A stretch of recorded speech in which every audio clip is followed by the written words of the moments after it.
día quiero compartir con ustedes el texto que leyó nuestro hermano Álvaro. Quiero que hoy día podamos ver los tres nombres del pueblo de Dios y el llamado profético de la iglesia. Hoy día vamos a descubrir que hay cosas que de pronto pensamos que son de parte de Dios y no está Dios. O usamos los nombres del pueblo de Dios indistintamente y creemos que son iguales. No es así, ¿ya? Pero vamos a orar, vamos a dar gracias, Señor. Padre, te damos gracias por esa cruz. Señor, gracias porque a través de ella nosotros hemos encontrado sentido a nuestra vida. Señor, gracias porque, Señor, queremos cada día más amar esa cruz y el significado de ella, Señor, en nuestra vida. Ayúdanos, Señor. Gracias por este tiempo de poder alabarte, por tener ese tiempo de intimidad contigo, Señor. Gracias, papito. En el nombre de Jesús. Amén. Queridos hermanos, si el texto está ahí, se encuentra en el 1 de Pedro 2, voy a enfocar solamente en el 2, en el 9 al 10, que Álvaro leyó todo el versículo, que está súper bien porque pone en contexto, el capítulo, perdón. Y dice, yo lo tengo en la versión Dios habla hoy, dice, pero ustedes son una familia escogida, un sacerdocio al servicio del Rey, una nación santa, un pueblo adquirido por Dios. Y esto es así para que anuncien las obras maravillosas de Dios, el cual los llamó a salir de la oscuridad y para entrar en su luz maravillosa. Ustedes antes ni siquiera eran pueblo, pero ahora son pueblo de Dios. Antes Dios no les tenía compasión, pero ahora les tiene compasión. Queridos hermanos, cuando el apóstol Pedro redacta esta epístola, se dirige a una comunidad cristiana compuesta en su gran mayoría por creyentes de origen gentil. Sin embargo, para definir la esencia de su identidad, el apóstol no recurre a categorías grecorromanas, sino que sacude su conciencia utilizando los títulos más sagrados en el antiguo y denso del Antiguo Testamento. Les recuerda de forma contundente: ustedes que antes no eran pueblo, ahora son el pueblo de Dios.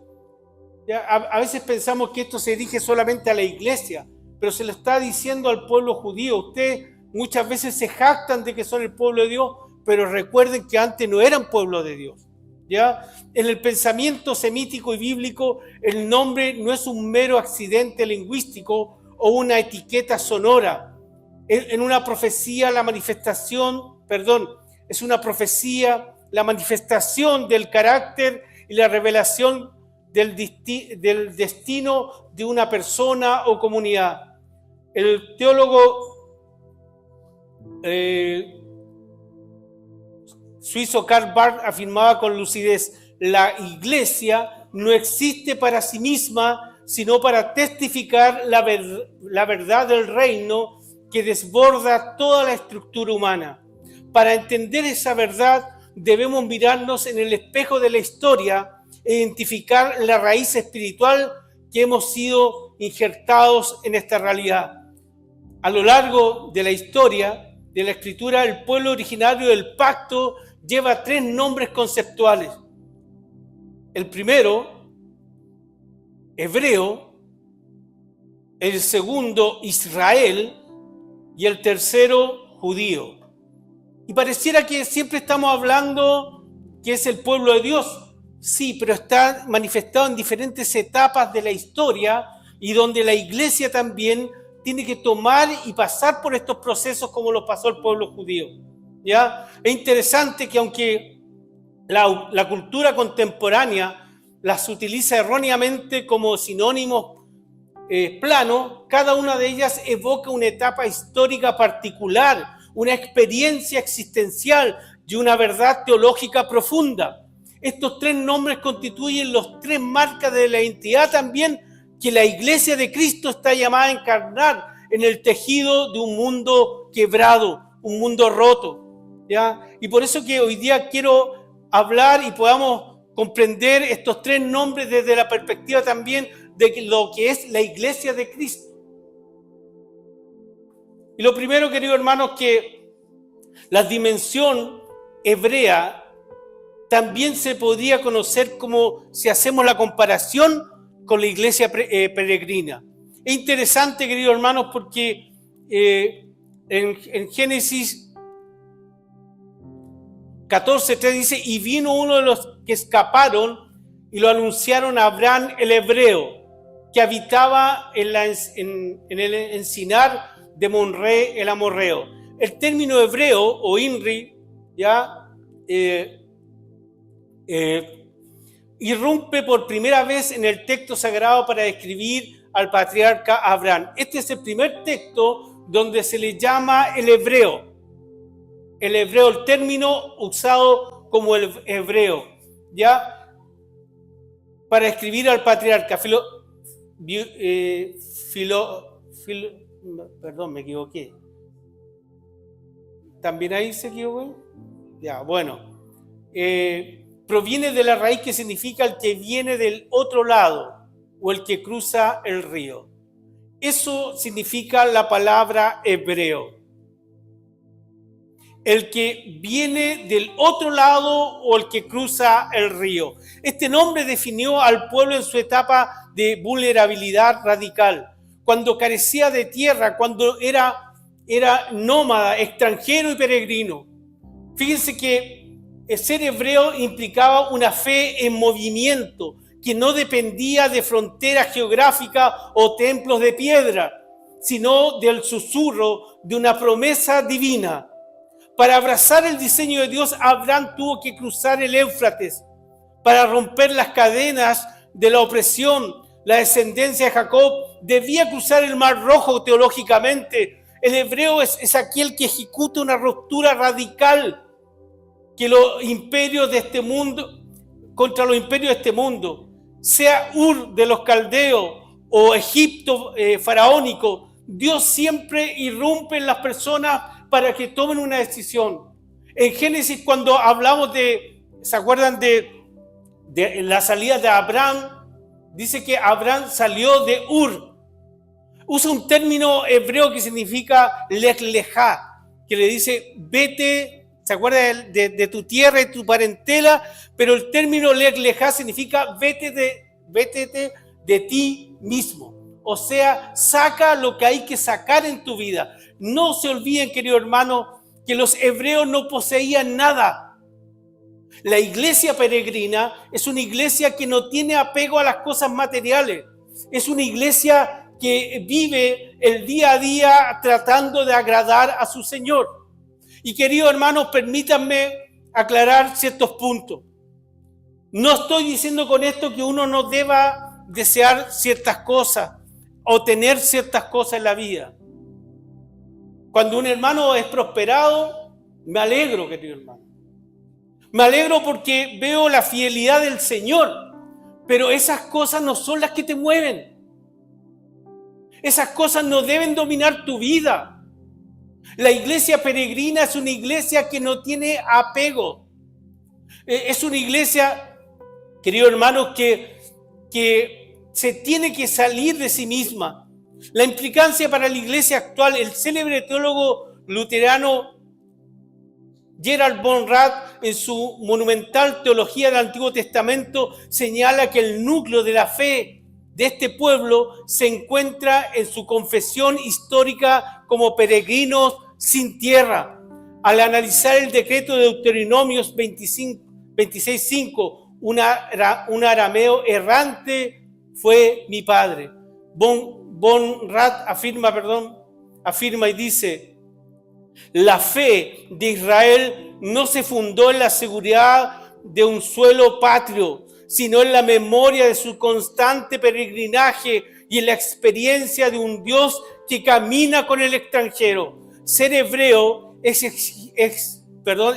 existir bajo la soberanía de una promesa, no bajo la seguridad de una geografía. Queridos, todos hemos pasado y hemos sido hebreos espiritualmente. pero no debemos perder esa misión. Para abrazar el diseño de Dios, Abraham tuvo que cruzar el Éufrates. Para salir de la opresión, la descendencia de Jacob debió cruzar el Mar Rojo teológicamente. Querido hermano, la vocación de la iglesia debe recuperar su riqueza de no equipaje. La vocación, querido hermano, de cada uno de nosotros, es que debemos recuperar la vida sin equipaje. Jesús le dijo, vayan de 2 en 2. Lleven solamente un solo ropaje, una sandalia, vayan de 2 en 2. Cuando Jesús les manda, les dice, no se conformen, sean peregrinos. Porque, querido hermano, el peregrino es una persona que no tiene un lugar fijo donde asentarse. ¿Cuál es el problema cuando tú te quieres asentar en un lugar? Quieres expandirte. Quiere decir, bueno, si tengo una casita pequeña, quiero una casita más grande. ¿No es cierto? Si tengo, un patio más chico, quiero tener un patio más grande. Es el peligro, querido hermano, de no vivir la vida cristiana como peregrinos. Lo que Dios te dé, recíbelo como bendición de Dios. Sea agradecido, pero eso no te debe mover. El trabajo no debe ser un afán. ¿En qué momento has pensado que trabajar y descuidar la obra de Dios es de Él? No te engañes. No te engañes. Si tu trabajo te está quitando ese tiempo de servir a Dios, de congregarte, no es de Dios. Así de simple. Y me dice, pero pastor, yo tengo familia. Dios te llama a ser un peregrino. Entonces, querido hermano, ser un hombre, un pueblo de Dios hebreo es una realidad que nos toca, que nos llama a decir, no te apegues a nada, ni aún a tu propia vida, porque todo le pertenece al Señor. Está llamado a ser una comunidad, transformacional, cruzar la aduana del prejuicio, del individualismo, de las burbujas litúrgicas, por ir al encuentro del marginado, del migrante y del doliente. Por eso que la iglesia perdió el rumbo, pues, querido hermano. Por eso que la iglesia pronto dice, oh pastor, nosotros no tenemos que ayudar a la comunidad, ellos se arreglan solos. Y es que porque ¿saben qué? Porque han perdido eso de ser hebreo. Somos errantes, tenemos que ir para allá y para acá y tenemos que ayudar al necesitado, crear puentes hacia la comunidad, no descuidar el evangelio, por el contrario, dar testimonio del evangelio. Hoy día necesitamos más que hablar del evangelio, necesitamos testimonio del evangelio. Personas consagradas al Señor, que son consecuentes con lo que ellos proclaman, pero también lo viven. Ir al encuentro, cruzar al otro lado del río, del necesitado, del que está, pasando dificultades, del doliente, una iglesia que no se mueve, que no cruza al otro lado del río del dolor humano, sufre la amnesia respecto a su raíz hebrea. Somos peregrinos, querido hermano. Y Jehová dio, Jehová quitó. Yo una vez les conté que me robaron mi auto. Cuando vivían... Es raro que en Santiago roben auto, pero bueno. Me robaron mi autito que lo había comprado con tanto esfuerzo. Oh, Dios mío. Yo siempre cuento esto porque me marcó. Y yo conté en la iglesia que, bueno, me robaron el auto. Y algunos, poco menos, oh, pastor, qué pena, hoy, que esto, que este otro. El Señor me tuvo un año andando en micro para ir a la iglesia. Jehová dio, Jehová quitó. Bendito sea el nombre del Señor. ¿Se dan cuenta? Si el tema, cuando hablamos de la prosperidad, querido hermano, es buena, pero siempre ten en cuenta que somos peregrinos. Abraham tenía de todo, Moisés, el Señor lo bendijo, pero nunca se movieron por su riqueza, siempre se movieron por su amor al Señor. Entonces, querido hermano, seamos este pueblo hebreo, este pueblo que no tiene lugar, este pueblo que tiene que cruzar y pasar lugares donde Dios nunca te ha llevado, pero quiere que tú los pases. Ser hebreo, ser una persona dispuesta a servir. Hay algunos que todavía están sacando cuentas si quieren servir en un ministerio o no. Yo la semana pasada hablé sobre lo ministerial y dije, bueno, el Señor va a tocar tu tiempo, tu finanza, va a tocar todo por amor a Él. Y todo, le decía al apóstol, todo lo tengo por pérdida, todo lo tengo por basura, con tal de agradar al que me llamó. Entonces, querido hermano, no viva por los apegos. No viva por ningún apego, ni por sus hijos, querido hermano. Hay hermanos que tienen hijos y se desaparecen de la iglesia. Y solamente vienen cuando su hijo está enfermo. Y yo digo entre mí, Dios tendría todo el poder de decirle, ¿sabes qué? Me llevo a tu hijo. Dios es misericordioso, pero no abusemos, querido hermano. No abusemos. No abusemos. A mí me ha pasado estos 20 y tantos años de ministerio que he visto gente afanada con sus hijos, con su trabajo, afanado con sus tesoros y riqueza. Y Dios nos llama, sean hebreos. Sean un pueblo que tiene que cruzar porque no tiene nada. Esa es la primera dimensión del pueblo de Dios. La segunda dimensión que él habla es de Israel. La fe nacía del encuentro. Interesante, queridos hermanos, que dice el texto, y el varón dijo, no dirás más tu nombre Jacob, sino Israel, porque has luchado con Dios y con los hombres y has vencido.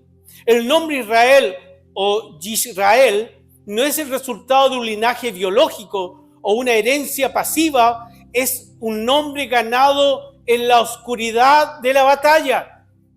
Es un nombre que está ahí al fragor de la lucha. Dios le otorga el nombre de Dios, le transforma el nombre por Jacob. Ahí cuando estaba en el vado de Peniel, su etimología conjuga la raíz Sará, luchar, prevalecer con él, Dios, traduciéndola como el que lucha con Dios o Dios también gobierna. Me gustó eso. Porque cuando tú luchas con Dios, estás reconociendo que Él gobierna sobre tu vida. ¿Ya? A diferencia de la descripción sociopolítica de Hebreo, Israel representa un nombre corporativo y litúrgico. Israel ya deja de ser ese hombre de fe que Dios le da una promesa y cruza el mar y ahora pone a Israel como pueblo, como comunidad, el concepto de comunidad. ¿Y por quién? Por un hombre que luchó, dice el texto, con un ángel, ¿ya? A diferencia de la descripción sociopolítica de Hebreo, Israel, como les dije, es algo corporativo, define al pueblo en su madurez orgánica, las 12 tribus, como la comunidad del pacto, Berit. Israel es la entidad nacida de una cara a cara con lo sagrado que deja huellas imborrables, la comunidad del pacto. La iglesia es y debe ser la comunidad del pacto. Esa iglesia que se pone a los pies del Señor. Esa iglesia que no lo define lo que era, sino lo que es delante de Dios. Jacob fue un usurpador. Jacob fue un engañador. Jacob fue un hombre que su solo nombre ya hablaba mal de él. Y sin embargo, este varón lucha con Dios. Lucha y dice, no te dejaré hasta que me bendigas. Y el Señor lo bendijo. Le cambió el nombre. Israel. Las 12 tribus. Israel es la entidad nacida de cara a cara con lo sagrado, que deja huellas irrevocables. Jacob salió de aquella noche cojeando de su muslo, pero con el corazón transformado. Es una fe que no le teme a la tensión ni a los cuestionamientos en la intimidad del Creador. La vocación, querido hermano, de ser luz no es exclusivista, no es exclusivo. Querido hermano, este hombre, por esa batalla, bendijo a toda una nación.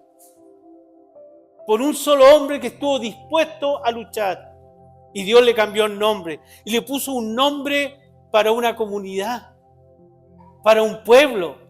Fíjense que es interesante que el célebre erudito anglicano y teólogo del Nuevo Testamento, N.T. Price, en su obra sobre los orígenes cristianos y el pueblo de Dios, desmitifica el nacionalismo religioso explicando la verdadera vocación de Israel.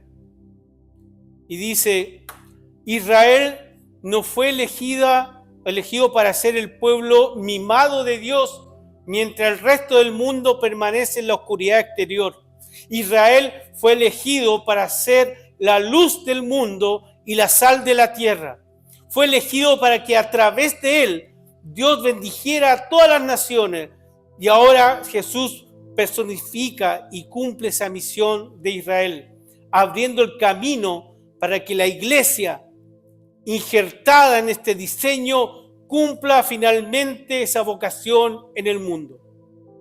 Qué interesante, querido hermano, cuando hay gente y sectas evangélicas, porque ustedes saben que hay sectas evangélicas también, ¿ya? Que todavía están cuestionando la labor de la iglesia, que todavía dicen, no, si la iglesia es del pasado. Hay algunos que por ahí escuché unos garabatos, una sarta de garabatos un día que decían, no, nosotros no tenemos pastor, no tenemos líder porque eso es del pasado, nosotros todos servimos y todos somos cabeza y todos hacemos. Yo decía entre mí, no han entendido nada del mensaje. No han entendido que la iglesia, querido hermano, es la iglesia del pacto, es la iglesia que tiene que abrir camino. Israel no fue una nación bendecida para decir solamente somos el pueblo de Dios. Por eso que constantemente los profetas le decían, oye, ojo, preocúpate de las viudas, preocúpate de los huérfanos, sé justo, da la medida correcta. ¿Qué le estaba diciendo? Le estaba diciendo, ustedes tienen que ser luz para este mundo. Ustedes tienen que marcar la diferencia. Ustedes son un pueblo distinto. Como Israel, la iglesia es la depositaria del pacto histórico. Nuestra misión no es el aislamiento monástico, sino manifestar el señorío de Dios a través de la defensa de la dignidad humana, la equidad social y la santidad comunitaria, convirtiendo a la congregación en un espacio de reconciliación. La iglesia no está llamada para decir acepta a Cristo solamente. Es para que la iglesia tiene que traer a las personas para que sean parte de esta obra redimida del Señor. Esta comunidad de pacto, esta comunidad donde tú te sientas bien, donde seas acogido, donde realmente sea tu familia. Somos la familia del Señor.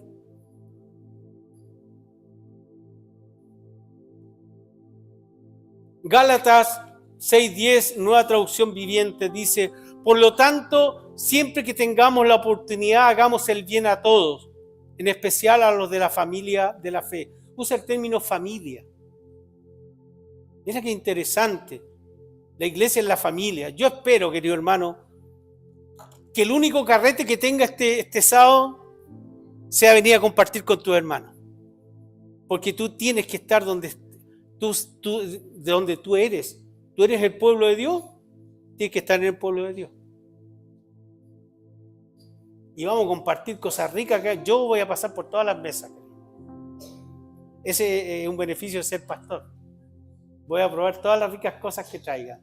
Compartamos, vamos a dar gracias a Dios, un tiempo de compartir como comunidad, para que entendamos ese concepto de familia, ese concepto de pertenencia, ese concepto de decir, yo pertenezco a esta congregación, esta es mi iglesia, este es el lugar donde Dios me llamó, este es el lugar donde voy a ver crecer a mis hijos, este es el lugar donde me voy a desarrollar, este es el lugar donde Dios te va a llamar al ministerio, este es el lugar donde va a poder compartir y se van a formar familia. Este es el lugar. Querido hermano, tenemos que ser esa nación, ese pueblo. Los judíos fueron constituidos a través de Israel como una nación, pero para hacer la voluntad de Dios. Como iglesia tenemos que mantenerlo. Queridos hermanos, y la última dimensión es la dimensión judía. Qué interesante, querido hermano, que la palabra judío significa la alabanza del remanente o alabanza del Señor. El texto está en Gálatas, en Génesis 29:35. Concibió otra vez y dio a luz un hijo y dijo, esta vez alabaré a Jehová. Por esto llamó su nombre Judá. Querido hermano, el término Yehudí cobra un protagonismo dramático tras el exilio babilónico. El reino del norte había sido desmantelado y asimilado por Asiria. Solo restaba un pequeño grupo en el sur, un remanente de la tribu de Judá que conservó la fe en medio de los escombros. Este remanente pequeño, 2 tribus, quedaron ahí. El remanente de Judá. Queridos hermanos, qué importante ser judío, querido hermano, en el contexto histórico espiritual. Ser judío significa, por definición propia, de ser un adorador de Dios. Cuando el templo fue destruido y las estructuras geopolíticas de la monarquía colapsaron, la identidad del pueblo no desapareció en las aguas de Babilonia. ¿Por qué? Porque su esencia ya no dependía de un trono terrenal o de una independencia militar, sino de la actitud del corazón. Cuando hablamos de un judío, es una persona que con sus actos debe estar alabando al Señor siempre. Así que espiritualmente nosotros debemos dar gracias por todo, ser judío en ese sentido, no judío. En la iglesia hay más judíos que judíos. Ser judío, personas que den gracias por lo bueno, por lo malo que te pasa, porque lo importante es que Dios va a estar contigo. No vas a cruzar ese momento de tristeza solo. Dios va a estar contigo. El judío es un hombre que es llamado a adorar a Dios. Como les dije, ya el templo, querido hermano, desapareció. Y ellos tuvieron que adorar al Señor en la actitud de su corazón. Vemos muchos como Daniel, cuando dice que estaba en el exilio, dice que abría las ventanas y oraba hacia donde estaba el templo, pero eso ya en el fondo era donde estaba la presencia de Dios.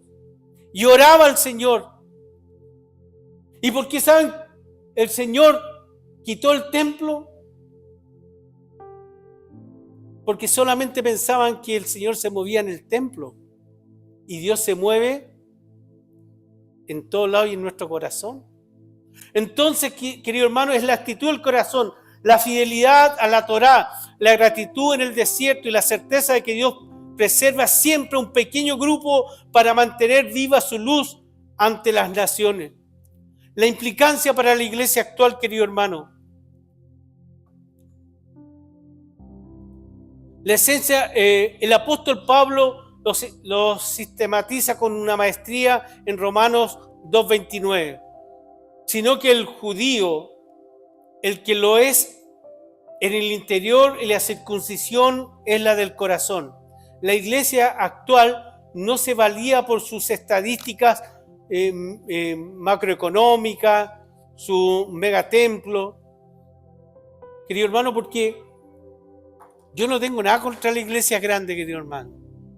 Pero si eres iglesia grande para estar solamente ahí, tienes que tener una visión de ir a las naciones. Tienes que tener esa visión de mandar personas, de levantar obra. Entonces, querido hermano, debemos entender que la actitud del corazón es lo que nos motiva. El influyente teólogo bautista Erwin Koch ha señalado que la vitalidad del cristianismo no reside en su fuerza imperial, no recibe su fuerza imperial, sino en su capacidad de operar en los márgenes de la cultura.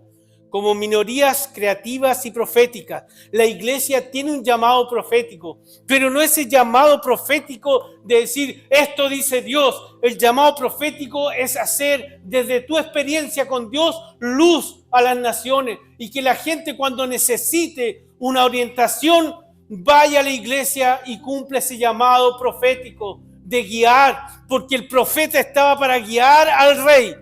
Pero si el rey se apartaba, evidentemente que lo primero que dejaba era escuchar la voz del profeta. Y llegó a un punto tan cruel que cuando el que profetizaba lo hacía, digamos, como juicio, y si el rey no lo tomaba bien, mandaba a matar al profeta. Hasta ese punto, querido hermano. ¿Cuántos profetas hemos matado, querido hermano? ¿Cuánta gente que de pronto ha estado con nosotros? Tanta gente que te dice, hermano, cuidado. Cuidado. Te estás apartando. Querido,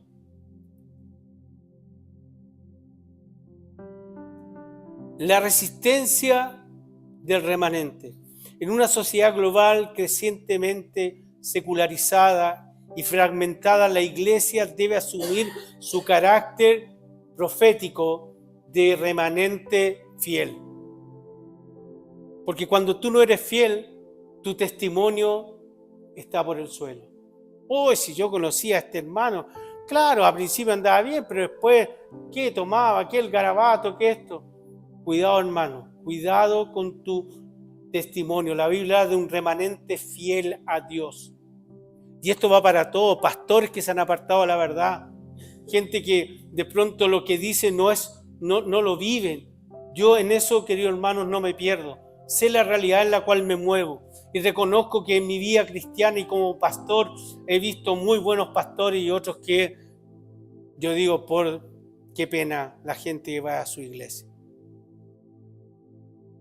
Es triste, pero debemos, querido, ante todo, ese pequeño remanente, tener una característica, ser fiel. El judío es una persona que alaba al Señor las 24 horas del día. Es una persona que alaba con su fidelidad a Dios, que le bendice. Como la levadura que leuda toda la masa, estamos llamados a custodiar la pureza de la palabra y ser minorías creativas y proféticas que reflejen la luz del Evangelio contra todo pronóstico. Queridos hermanos, cuando hablamos de hebreo, cuando hablamos de israelita, cuando hablamos de judío, por favor, miren también su contexto y su vida personal. Porque esto nos ha llevado a serios problemas, queridos hermanos. Y uno de los problemas, queridos hermanos, es el error de la ideologización de lo sagrado. Al cruzar estas tres dimensiones teológicas, hebreo, Israel y judío, con la trágica realidad geopolítica contemporánea del Medio Oriente, se vuelve urgente subsanar un severo desvío hermenéutico que nubla a gran parte de la iglesia evangélica y católica actual. Querido hermano, el error teológico de respaldar y orar de forma ciega, incondicional, a todo evento por el Estado de Israel moderno. Hay hermanos que dicen, tenemos que orar por Israel. ¿Tenemos que orar por Israel? ¿No tenemos que orar por todo? ¿Por el que empezó la guerra? ¿No es cierto? Pero también el que le está sufriendo. Pero a veces nos hemos sesgado, querido hermano. A veces no hemos entendido que, querido hermano, el Señor no se mueve así. No podemos ideologizar lo sagrado. El pueblo de Israel, con estos tres nombres, tiene una clara ruta por la cual tiene que transitar. Sabemos la historia que se ha desviado, ¿no es cierto? Pero ¿no le puede pasar lo mismo a la iglesia? Tenemos que tener cuidados, querido hermano. El célebre teólogo que a mí me gusta mucho y yo se lo he enseñado, Jürgen Moltmann, advirtió con insistencia sobre los peligros de la teología política absolutista. señalando que cuando la Iglesia sacraliza una agenda estatal, pierde su autoridad para proclamar el juicio y la misericordia de Dios. Con este gobierno vamos a estar mejor. Votemos por ello. Y hay pastores que dicen, yo he refutado a varios pastores, algunos me han contestado y yo digo, no tienen argumento. Cuando dicen, no, es que nosotros con este gobierno estamos mejor. Nosotros no estamos mejor con ningún gobierno, estamos bien cuando hacemos la voluntad del Señor. Cuando de pronto se nos enseña desde el púlpito, no, es que esto es de izquierda, no, es que esto es de derecha, es que este tiene principios bíblicos. Como que si eso sirviera de algo. Querido hermano, no equivoquemos el camino. La Iglesia no puede perder su función de luz del mundo y sal de la tierra. No estamos llamados nosotros para esas cosas absolutistas y políticas. ¿Tenemos una entidad política? Por supuesto. ¿Tenemos que ejercer el voto? Pero por supuesto. Pero de ahí que desde el púlpito se den luces o falsas luces de por dónde debo andar, lámparas a mis pies tu palabra y lumbrera a mi camino. Y yo he visto harto hermanos que de pronto ponen cosas políticas como que estaremos mejor. Cuidado, hermano, todos tenemos una identidad política. Yo eso no lo discuto, pero lo más importante es que somos hijos del Señor. La falacia, querido hermano, de confundir, el misterio con el Estado.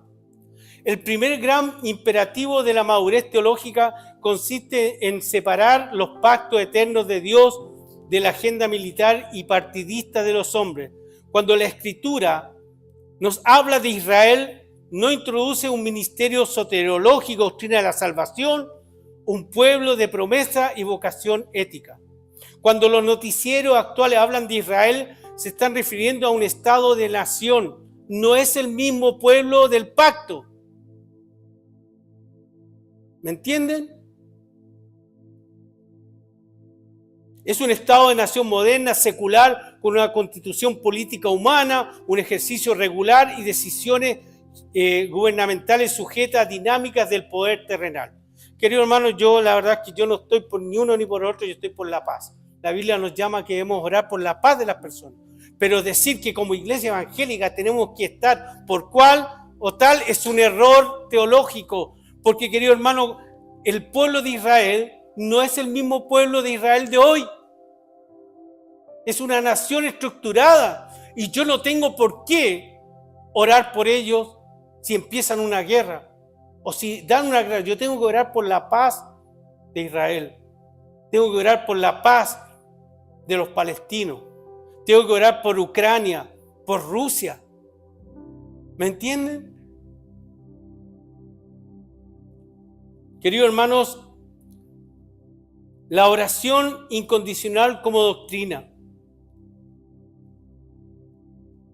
Afirmar que un creyente debe respaldar a todo evento las acciones bélicas o políticas de exclusión de un gobierno secular bajo el pretexto de que son el pueblo elegido es una distorsión del carácter de Dios. Dios no firma cheques en blanco para ninguna nación,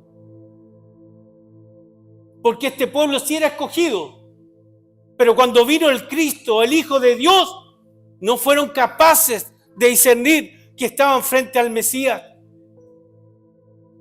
Entonces la responsabilidad fue de ellos. Así que cuando decimos oremos por el pueblo de Israel, oremos por ese pueblo de Israel antiguo, ese pueblo que está dentro de la nación de Israel, esos hombres y mujeres que saben que tienen que hacer la voluntad de Dios, de ser sal de la tierra y luz del mundo. No por una nación. Dios no firma cheque en blanco por ninguna nación. Dios busca los corazones dispuestos a servir. Y el mismo Jehová escogió a Israel antiguo, utilizó a los profetas Amós, Isaías, Jeremías para emitir los juicios más duros contra su propio pueblo, cuando estos pisoteaban el derecho del huérfano, la viuda y el extranjero. Y hoy día me van a obligar a orar por él, siendo que ha pasado por alto y ha causado muchos huérfanos, muchas viudas y muchos extranjeros. Y otorgar, querido hermano, inmunidad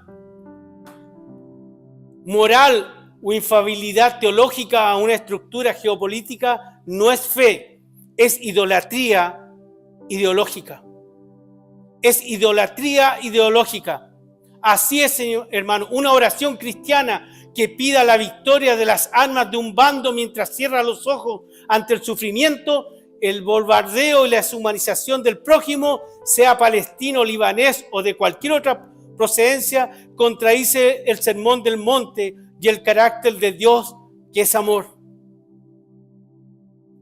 Queridos, quería compartir esto porque no lo quise hacer en el momento, porque se me puede tildar de que yo estoy a favor de cual o tal. Querido hermano, no es así. Nuestra labor, yo como pastor, tengo claro de cómo debo guiar a la iglesia. Usted me podrá decir, bueno, pastor, yo le creo, no estoy de acuerdo. Perfecto, no estoy de acuerdo conmigo. Pero yo te estoy diciendo lo que también la palabra de Dios revela en nuestros corazones. Fíjense que el texto de Zacarías 8:16, pero ustedes deben hacer lo siguiente: digan la verdad unos con otros, en sus tribunales pronuncien veredictos que sean justos y que conduzcan a la paz. A la paz, querido hermano. A veces nos estamos atrincherando en nuestras iglesias y no hemos podido, por ejemplo, hacer puentes de comunicación. Yo, querido hermano, he hecho acercamientos. Me he entrevistado con el obispo acá, he estado con otros pastores y me he dado cuenta de los prejuicios, querido hermano, que tenemos y lo desenfocados que estamos. Oramos por una nación, ¿para qué? Para que gane, pero no somos capaces de ayudar en nuestra comunidad al necesitado, ni hablar con el hermano de otra congregación porque tenemos el miedo que diga, hoy va a cambiar nuestra doctrina. Si nuestra doctrina es la palabra de Dios, querido hermano. Queridos, les animamos a que tengan claros estos conceptos. Nosotros somos llamados a orar por la paz. Nosotros no pertenecemos a ningún equipo. Hoy día juega España con Argentina y se me produce un error teológico. Porque los argentinos dicen que tienen al Mesías, la mano de Dios. Pero por otro lado, los españoles fueron los que trajeron la fe católica. Entonces yo digo, entre mí, ¿a quién Dios le va a dar la victoria? Oremos por eso, hermano. No. ¿Cómo? Querido hermano, así estamos desenfocados de pronto cuando decimos, oremos por Israel. Sí, ¿orar para qué? ¿Para que gane? Oremos para que la paz se produzca en los corazones, porque hay orgullos en el mundo palestino, pero también hay orgullo en los israelitas. Ese pueblo que al principio era pueblo, ahora está completamente desdibujado. ¿Me entienden, querido hermano? La teología de los nombres, termino con esto.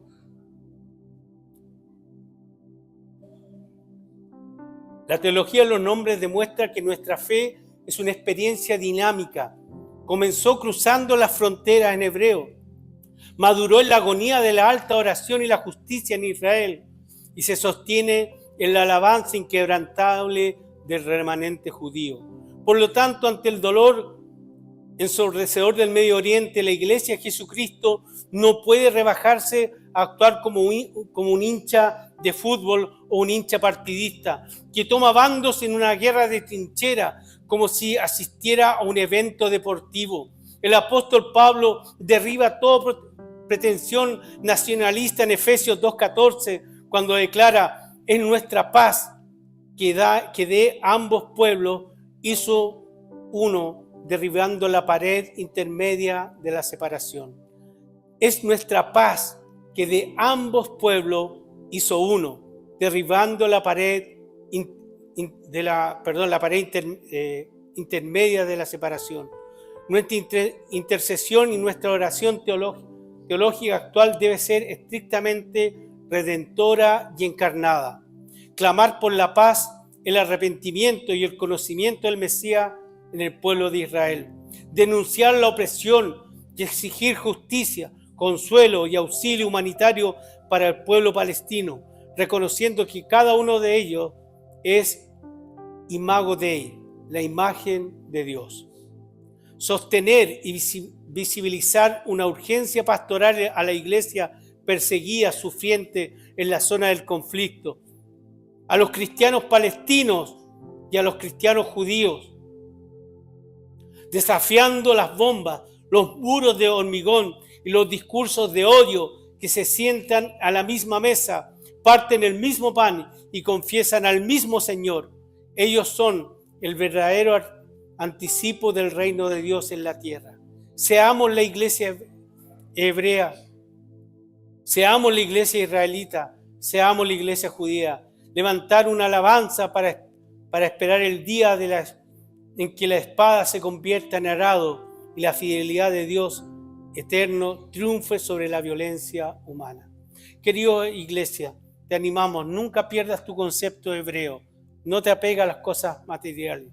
Lo segundo, tú eres una iglesia Israel, una comunidad del pacto. Tú tienes que estar con los que estamos acá en comunidad. A mí no me cabe en la cabeza que hay gente que de pronto prefiere estar con sus amigos estando en la iglesia. Hay algo que no me cuadra. Hay algo que está mal, porque nosotros somos el pueblo de Dios. Y judíos porque toda nuestra vida tiene que ser una alabanza continua delante del Señor. Oremos por Israel. Oremos por Palestina. Oremos por Ucrania. Oremos por Rusia. Oremos por los países que de pronto quieren entrar a las armas. Oremos por la paz. Esa es nuestra labor. Y ser luz. Queridos, no estamos llamados para tomar posiciones políticas. Estamos llamados para ser luz del mundo y sal de la tierra. Y dice la palabra que si la sal no salare, no sirve sino solamente para ser hollada y pisoteada por los hombres. La iglesia ha sido pisoteada muchas veces cuando ha dejado de ser esa luz profética a las naciones y nos embarcamos en cosas humanas y decimos, oye, vota por este otro, vota por... Querido hermano, nuestra labor es ser luz desde Cristo, desde Jesús mismo, del Espíritu Santo. ¿O ustedes creen que el Espíritu Santo tiene un partido político? Querido hermano, veamos mucho más allá. Debemos orar por todo. Me duele, querido hermano, he estado orando por el conflicto palestino-israelí. Y está muriendo gente. Y me da lo mismo que sean judíos, sean palestinos. Está muriendo gente. Y lo más terrible es que está muriendo gente sin conocer al Señor. Que eso sea un peso para la iglesia. Esa iglesia profética es precisamente la que tiene claro el mensaje, que no lo ha mezclado, porque una semilla mezclada no sirve. Estaba prohibido para el pueblo de Israel. Cuando decían, no mezcles la semilla, es esto que estamos viendo en la iglesia. Pastores con posturas políticas, hermano. ¡Ay, que ustedes están en este mundo! ¡Obvio! Pero nosotros no somos políticos, tenemos un llamado profético. Profético. Nunca se olviden de eso. Denunciar las virtudes de aquel que nos llamó de las tinieblas a su luz admirable. Ese es el llamado, querido hermano. No nos confundamos ni nos perdamos. Y si alguno no está de acuerdo conmigo, te animo, hermano, que por último esta predicación te motiva a que leas la Escritura, que veas el espíritu de la Sagrada Escritura y cómo se manifiesta frente a los conflictos del hombre. Te animo, iglesia del Señor. Oremos, estemos levantando. Querido hermano, todos los días muere gente, bombardeo y todo. Nosotros tuvimos que sacar a una misionera, ¿no es cierto?, en Jordania. Y ella me decía, pastor, a veces no dormíamos porque pasaban las bombas, no iban evidentemente a Jordania, pero pasaban y era terrible esa sensación de inseguridad. Nuestra seguridad es Dios, querido hermano. Somos la comunidad del pacto. Oremos y seamos hebreos, seamos israelitas y seamos judíos. Que Dios te bendiga. Oremos, inclinemos nuestro rostro. Voy a pedir si me acompañan. Si no, no importa. Una música de fondo, oremos. Padre Santo, te alabamos y te bendecimos. Señor, a ti sea la gloria, a ti sea la honra. Señor, he predicado tu palabra, Señor, y te pido humildemente que nos animes a representar lo que significa ser pueblo de Dios. Un pueblo que transita del hebreo a Israel y a ser judío, Señor. Padre, ayúdanos. Ayúdanos también a orar por la paz en este mundo. La iglesia no fue llamada a mezclarse por opciones políticas. Señor, tu llamado es mucho más profundo, más potente. Tu llamado es profético a las naciones. Padre, oramos por las iglesias que de pronto sus líderes se han embarcado en cosas políticas. Padre, te pido que ellos puedan volver al mensaje, que puedan volver al origen de lo que es ser cristiano. Señor, si nosotros también hemos tenido pensamientos que no están conforme a tu palabra, que le hemos dado inconscientemente el favor a alguien, te pedimos perdón, Señor, porque tu pueblo es un pueblo que ora por la paz de las naciones. Señor, ayúdanos a abrir y expandir nuestro territorio. Ayúdanos a abrir nuestra mente, Señor, porque tú no estás a favor de ningún equipo, porque tú estás por sobre las cosas. Tu palabra dice, mis pensamientos están por sobre vuestros pensamientos. Sobre lo alto, vigile uno más alto, Señor. Y a veces nosotros, Señor, hemos desviado el rumbo. Ayúdanos como iglesia a ser esa iglesia luz a las naciones, una iglesia profética que anuncie el mensaje y que dé también esperanza a los que no la tienen. Padre, muchas gracias por tu palabra. En el nombre de Jesús. Amén. Que Dios les bendiga, querido hermano.